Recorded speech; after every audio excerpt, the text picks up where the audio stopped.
नमस्कार दोस्तों, कर्मयोगी civil services के यूट्यूब चैनल में आपका हार्दिक स्वागत है। जैसा कि आपको पता होगा, प्रीलिम रोज की डेली करंट अफेयर आप लोगों के सामने रखते हैं और उसमें हम जो कि यूपी पीसीएस या संघ लोक सेवा आयोग या वनडे एग्जाम के जो भी एग्जाम होते हैं उसको ध्यान में रखते हुए समसामयिकी प्रश्नों को, जितने भी समसामयिकी के प्रश्न बनते हैं कोशिश की जाती है कि वो सारे टॉपिक आपको क्लियर हो जाएँ कि परीक्षा में कोई भी समसामयिकी का प्रश्न न छूटे। तो चलिए आज का प्रीलिम रोज का डेली करंट अफेयर स्टार्ट करते हैं। तो आप लोगों से निवेदन है कि वीडियो को लाइक किया करिए, चैनल को सब्सक्राइब कर लीजिए और दोस्तों को अधिक से अधिक शेयर किया करिए कि ताकि हमें भी ऊर्जा मिले और आपको भी ऊर्जा मिले। और कोई भी कमियां हो तो कमेंट बॉक्स में टाइप करें। चलिए देखते हैं आज की पहली न्यूज़ क्या है। कवल प्लस कार्यक्रम क्या है। एक केरल सरकार द्वारा शुरू किया गया है और पहले से चली आ रही है। और क्या है इसके बारे में थोड़ा सा जान लेते हैं। न्यूज़ में क्या है, अभी क्यों न्यूज़ में आया है। पहले से योजनाएं चली आ रही है। एक तरह से केरल सरकार की योजना है जो महिला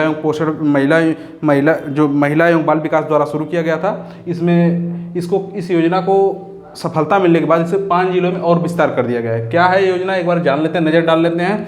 बच्चों की देखभाल करना, सुरक्षा करना और यौन पीड़ित बच्चों का समर्थन करना और मतलब उनके सारी जो भी चीज़ें उनके साथ घटित होती हैं उन सारी चीज़ों को देखभाल करना, बच्चों को मतलब खुशहाली लाना, ये सारी चीज़ों पे योजना कार्यक्रम करती है। शुरुआत में जो है 2 जिलों में थी, तिरुवनंतपुरम और पलक्कड़ जिलों में थी। उनमें जो है 300 बच्चों को कवर किया गया तिरुवनंतपुरम में, और पलक्कड़ जिले में 150 बच्चों को कवर किया गया था। तो आप लोगों को समझ में आ गया कि ये योजना किसके लिए, बच्चों के हित के लिए, बच्चों की सुरक्षा के लिए, बच्चों की देखभाल करना, उनके पढ़ाई की व्यवस्था करना और जो भी यौन पीड़ित से बच्चे शिकार हो जाते हैं उनको भी समर्थन करना, उनके साथ आना, एकजुटता के साथ काम करना। ये जो है कवल प्लस कार्यक्रम का उद्देश्य है। कहाँ किसने शुरू किया, केरल सरकार द्वारा शुरू किया गया। ठीक है, चलिए उम्मीद करता हूँ आप लोग समझ आ गए। चलिए बढ़ते अगली न्यूज में। साल्ट कार्यक्रम क्या है, ये आंध्र प्रदेश सरकार द्वारा शुरू किया गया। साल्ट का मतलब होता है सपोर्टिंग आंध्रा लर्निंग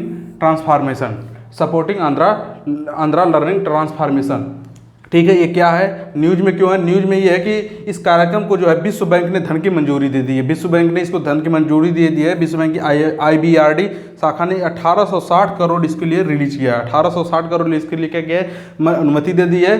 अच्छा, एक बार जान लेते हैं साल्ट कार्यक्रम है क्या। इसका फुल नेम क्या है, सपोर्टिंग आंध्रा, जैसा कि नाम में ही पता चल जा रहा है कि आंध्र प्रदेश सरकार की योजना है लर्निंग ट्रांसफॉर्मेशन। ठीक है, इसमें है क्या, इसमें जो है शिक्षा से रिलेटेड है। बुनियादी शिक्षा के सीखने के परिणामों को बढ़ावा देना, शिक्षा की गुणवत्ता में सुधार करना, स्कूल के मैनेजमेंट को सुधार करना, स्कूल के प्रबंधन में सुधार होगा। ठीक, कक्षाओं यानी क्लास की व्यवस्थाएं हैं यानी प्रथा है चली आ रही है, उसमें सुधार करना, इन सारी चीज़ों में सुधार करना है। और जो व्यवसायिक विकास है, बिजनेस डेवलपमेंट है, मतलब बच्चों को बिजनेस से जोड़ दिया जाए, बिजनेस स्टडी को बढ़ावा दिया जाए, इन सारी चीज़ों को जोड़ने का काम जो है साल्ट कार्यक्रम के थ्रू आंध्र प्रदेश सरकार द्वारा किया जाता है। जिसको कि आपको पता होगा इन सारी चीज़ों के लिए विश्व बैंक काफ़ी आगे बढ़ता है। तो विश्व बैंक की IBRD शाखा है, international bank for reconstruction development ने 1860 करोड़ रुपये इसके लिए रिलीज कर दिया। उम्मीद करता हूँ आप लोगों को ये भी समझ में आ गया होगा। चलिए मूव करते हैं अगले टॉपिक पे। तीसरा टॉपिक है UN world drug report. United nation संयुक्त राष्ट्र ने जो है ड्रग के ऊपर एक रिपोर्ट जारी की है। इसमें बताया कि जो 2020 में 275 मिलियन लोगों ने 2020 में इस रिपोर्ट के माध्यम से बताया गया है, UN वर्ल्ड ड्रग रिपोर्ट के अनुसार बताया गया है कि 2020 में विश्व भर में 275 मिलियन लोगों ने ड्रग का सेवन किया है, ड्रग का इस्तेमाल किया। ठीक है, और भी इस रिपोर्ट के अनुसार क्या है, 36 मिलियन मादक द्रव्यों का सेवन हुआ है, मादक द्रव्यों का सेवन किया। और इन सारी चीज़ों से 36 मिलियन लोग इससे क्या है, पीड़ित भी हैं। ठीक है, और भी बताया गया कि जो विश्व में वर्ल्ड या दुनिया भर में जो है भांग की मांग में लगातार वृद्धि हो रही है, यानी 4 गुना इसकी मांग में वृद्धि हो गई भांग की मांग। नशीली दवाओं के हानिकारक वाले मामलों में किशोरों की नशीली दवाओं में, हालांकि इसमें कमी है, ये जो किशोरावस्था थी उसको इस्तेमाल करने वाले में थोड़ी सी कमी आई। ये अच्छी बात है क्योंकि नशीली दवाएं भी बहुत सारे लोग इस्तेमाल करते थे, इनमें भी सुधार हुआ है काफ़ी हद तक, इसमें कमी आई है। और ये बताया गया कि 77 देशों ने एक सर्वे के अनुसार पता लगाया कि 77 देश लगभग जो हैं 42% भांग का उपयोग, 42% इन 77 देशों में क्या है, 42% भांग का उपयोग जो बढ़ गया। भांग के बारे में आप लोग जानते होंगे अच्छे से, भांग का उपयोग क्या हुआ है, बढ़ गया है। 42% भांग की मांग बढ़ गया, यानी भांग का सेवन लोग अधिक करने लगे। मादक द्रव्यों में हमने बताया आपको कि 36 मिलियन लोग जो है पूरे संसार में क्या है, मादक पदार्थों का सेवन करते हैं। तो इस रिपोर्ट के माध्यम से पता लगाया गया। ठीक है, उम्मीद करता हूँ आप लोगों को समझ में आ गया हो गया। चलिए बढ़ते हैं अगली न्यूज़ पे, मिटा देते हैं, आप लोग नोट कर लिया करिए साथ में। ठीक है, आगे बढ़ते हैं, क्या है देखते हैं अगली न्यूज़ क्या है। वीडियो को लाइक किया करिए, कंटिन्यू आप डेली का डेली सुना करिए, इससे फ़ायदा होगा आपका। लगातार सुनने से ये होता है कि भाई एक भी समझ की नहीं सूटती है, प्रश्न आसानी से हो जाते हैं, कंटिन्यूटी बनी रहती है। चलिए अगली न्यूज़ क्या है, छात्र क्रेडिट कार्ड योजना। छात्र क्रेडिट कार्ड योजना। छात्र क्रेडिट कार्ड योजना। छात्र क्रेडिट कार्ड योजना क्या है बच्चों, एक बार जान लेते हैं इसके बारे में। ये जो है पश्चिम बंगाल सरकार द्वारा अभी 30 जून को शुरू किया जाएगा। पश्चिम बंगाल सरकार ने इसको मंजूरी दे दी है। इसने हालांकि अभी आपको पता होगा पश्चिम बंगाल में चुनाव था अप्रैल में और मई में जो इसके नतीजे आए तो ममता बनर्जी की तृणमूल सरकार जो है दोबारा से बननी थी। चुनावी उनकी जो है क्या नाम है, चुनावी उनका घोषणा पत्र में कहा गया था कि हम छात्र क्रेडिट कार्ड योजना लेकर आएंगे, तो उन्होंने इसको फॉलो किया और 30 जून को ये जो है इस योजना को लागू कर देंगे। ठीक है, तो इसमें है क्या, एक बार नज़र डालते हैं इसके नज़र में। हालांकि छात्र क्रेडिट योजना जो है आपके बिहार सरकार द्वारा भी शुरू किया गया है, बिहार में भी ये चलती है, तो कोई नई बात नहीं है। लेकिन इसमें क्या है, इसके बारे में एक बार जानना है। ये किसके लिए है, जो छात्र उच्च अध्ययन में दाखिला लेते हैं, उच्च अध्ययन में दाखिला लेने वाले छात्रों के लिए है। उच्च अध्ययन में दाखिला लेने वाले छात्रों के लिए है। और इसमें जो है 10 लाख रुपये तक का क्या है, सॉफ्ट लोन दिया जाएगा। और इसकी जो गारंटी होगी सरकार लेगी। इसकी गारंटी कौन लेगी, राज्य सरकार लेगी। इसकी गारंटी कौन लेगा, इस लोन की राज्य सरकार लेगी। छात्रों को बढ़ावा देने के लिए, उच्च अध्ययन में जो पढ़ाई करना चाहते हैं, यहाँ तक कि भारत में भी और विश्व में भी जो बच्चे अध्ययन करना चाहते हैं, पश्चिम बंगाल सरकार उनके लिए भी क्रेडिट कार्ड की व्यवस्था करेगी। ये सारा काम किससे होगा, क्रेडिट कार्ड दिया जाएगा, उसके माध्यम से 10 लाख तक का लोन ले सकते हैं, यानी 10 लाख तक का ये सॉफ्ट लोन ले सकते हैं। क्रेडिट कार्ड के माध्यम से उन लोगों बच्चों को क्रेडिट कार्ड दे दिया जाएगा, इसमें सुविधा दे दी जाएगी। और ये भारत में भी तो अध्ययन कर ही सकते हैं, उच्च अध्ययन, और यहाँ तक कि विश्व में भी अध्ययन करने जाते हैं तो उसमें भी ये क्रेडिट कार्ड काम करेगा और विश्व में यानी 10 लाख रुपए का लोन आसानी से मिल जाएगा। और जो है इसमें कहा गया है कि खासकर जो है स्नातक, परास्नातक या स्नातकोत्तर या पीजी, जानते हैं आप लोग, डॉक्टरेट और क्या क्या है इसमें, पोस्ट डॉक्टरेट अध्ययन के लिए, पोस्ट डॉक्टरेट।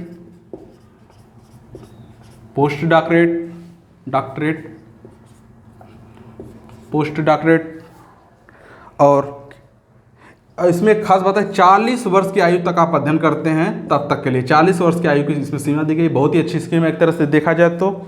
ठीक है, और इसमें कहा गया कि नौकरी मिलने के बाद 15 साल तक आप इसको लोन को चुका सकते हैं। नौकरी आपको लग जाती है, उसके बाद आपको 15 साल का समय दिया जाएगा, उस बीच में आप अपने इस लोन को चुका सकते हैं, यानी इस क्रेडिट कार्ड के माध्यम से आप इस लोन को भर सकते हैं। ठीक है, तो छात्र क्रेडिट कार्ड योजना आप लोगों को समझ में आ गया होगा।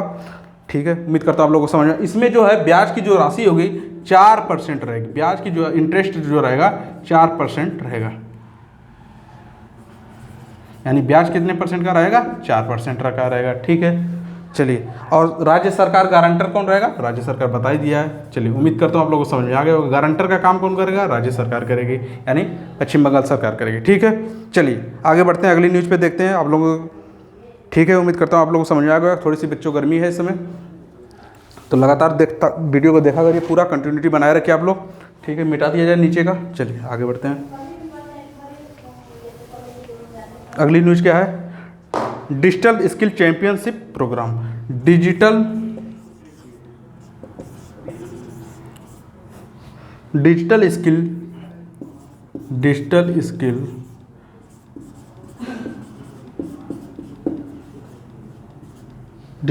Skill champions programme.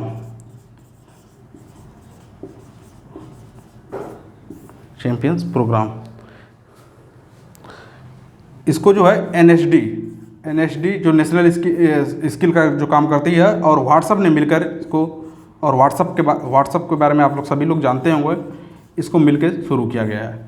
एनएसडी और एनएसडीसी और व्हाट्सएप के द्वारा इसको लॉन्च किया गया है। ठीक है, क्या है इसके बारे में एक बार नज़र डालते हैं। ये जो है युवाओं को, भारतीय जो युवा हैं उनको स्किल्स के माध्यम स्किल्स सिखाएगी और उनको रोजगार देने का काम करेगी। भारतीय युवाओं को रोजगार देगी एक तरह से, किनको, युवाओं को। ठीक, युवाओं को रोजगार देने का काम करेगी। दूसरा क्या है इसके अंदर, और उनको जो है डिजिटल कौशल पे काम करेगी, मतलब टेक्निकल जो भी ज्ञान है उनको प्रशिक्षण का काम करेगी। डिजिटल के माध्यम से उनको कौशल सिखाएगी, प्रशिक्षण देगी। और आप लोगों को पता होगा कि भारत सरकार की जो कौशल विकास कार्यक्रम चल रहा है उसमें भी ये सारी चीज़ें हैं। और ये जो है इसमें खासकर ये बात है कि स्कूल और विद्यालय में जो छात्र अध्ययन कर रहे हैं उनको ज़्यादा फोकस किया जाएगा। उसमें था कि जो केंद्र वाले कार्यक्रम थे, जो प्रधानमंत्री कौशल विकास कार्यक्रम था, उसमें ये था कि किसी को भी ये सिखाया जाता था, स्किल के माध्यम से जोड़ा जाता था। उसमें भी NSDC के माध्यम से सिखाया जाता था, स्किल दी जाती थी, चाहे उसमें असंगठित हों या संगठित मजदूर हों, इन सारे लोगों को स्किल के माध्यम से जोड़ा जाता था। यहाँ तक कि वुमेन जो कुछ घर पे बैठी हैं उन लोगों को भी स्किल के माध्यम से छोटे मोटे काम की ट्रेनिंग दी जाती है, जिस क्षेत्र में जागरूकता है उसके माध्यम से जोड़ा जाता था। ठीक है, तो उम्मीद करता हूँ आप लोगों को वो समझ में आ रहा होगा। अब इसमें क्या हुआ है कि जो लोग स्कूल विश्वविद्यालय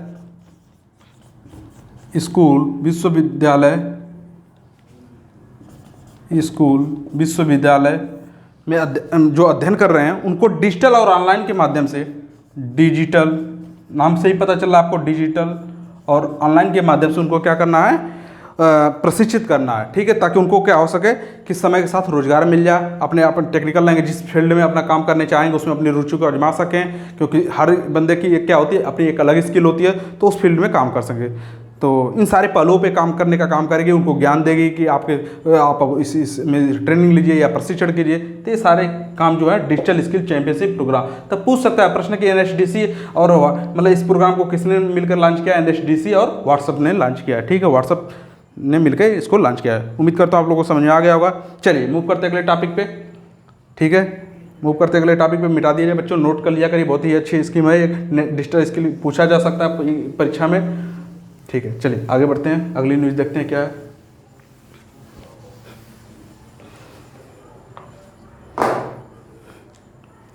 ठीक है, चलिए 25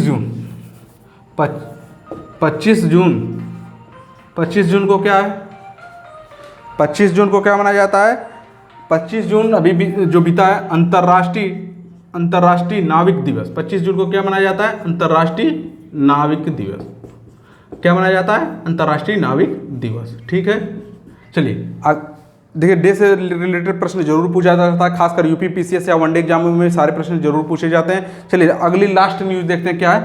पोषण उत्सव। देखिए, कला और संस्कृति से भी प्रश्न पूछे जाते हैं, खासकर संस्कृति से, उत्सव के बारे में, त्योहारों के बारे में, प्रमुख त्योहारों के बारे में प्रश्न पूछा जाता है। तो एक नज़र डालते हैं पोषण उत्सव पे क्या है। पोषण उत्सव जो है क्या है? ये श्रीलंका का, पहली बात तो जानिए श्रीलंका में ये चीज़ मनाया जाता है। पोषण उत्सव कहाँ मनाया जाता है? श्रीलंका में। ठीक है, क्या इसमें जो है, जब पोषण उत्सव के अंतर्गत क्या हुआ, जब बौद्ध धर्म का श्रीलंका में आगमन हुआ, तभी से उसी के उपलक्ष्य में मनाया जाता है। जब बौद्ध धर्म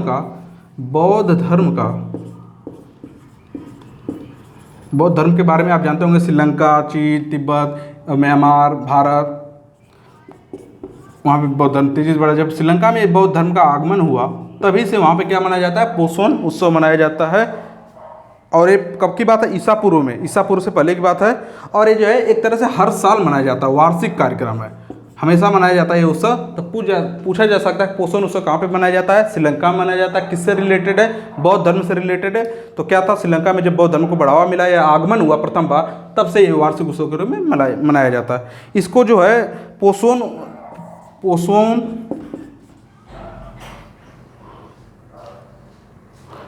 पोया नाम से भी जाना जाता है। पोषण पोया नाम से भी, ये क्या है? दूसरा इसका नाम है पोषण पोया नाम से भी क्या है? लोकप्रिय है। पोषण पोया नाम से भी क्या है? लोकप्रिय है। यानी दोनों नाम इसका है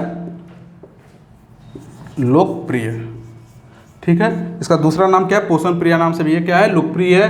क्या है? पोषण उत्सव श्रीलंका के द्वारा मनाया जाता है। बौद्ध धर्म के आगमन के उपलक्ष्य में एक वार्षिक कार्यक्रम है, जो कि हर साल मनाया जाता है। ईसा के पूर्व शताब्दी से पहले से शुरू हुआ है और कंटिन्यू चल रहा है। तो पूछा जा सकता है, प्रश्न खासकर पूछा जाता है। तो उम्मीद करता हूँ आप लोगों को आज का टॉपिक पूरा क्लियर हो गया होगा। और अगर आपको जरा सा भी लग रहा हो, कोई कमी रह गई हो या कुछ भी रह गया हो, कमेंट बॉक्स में टाइप किया करिए, या टेलीग्राम चैनल के माध्यम से भी अपनी क्वेरीज को पूछ सकते हैं, जो भी कमियाँ हो। और हमारे साथ बने रहिएगा, कंटिन्यूटी बनाए रखिए, और जिससे कि आपको आगामी जो PCS का एग्जाम है, समीक्षा अधिकारी का एग्जाम है, उसमें आपको बहुत ही बेनिफिट मिलेगा। वीडियो को लाइक करिए, चैनल को सब्सक्राइब करिए दोस्तों। धन्यवाद दोस्तों।